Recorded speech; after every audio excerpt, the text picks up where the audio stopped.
定様変化。熱量は全部温度上昇に使われる。Q イコール NCmVT に引く点1。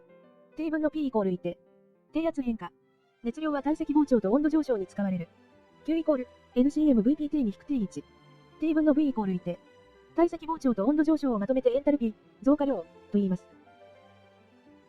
では問題を解いてみましょう。気体の低圧変化では、体積は絶対温度に正比例し、加えられた熱量は内部エネルギー増加量に等しい。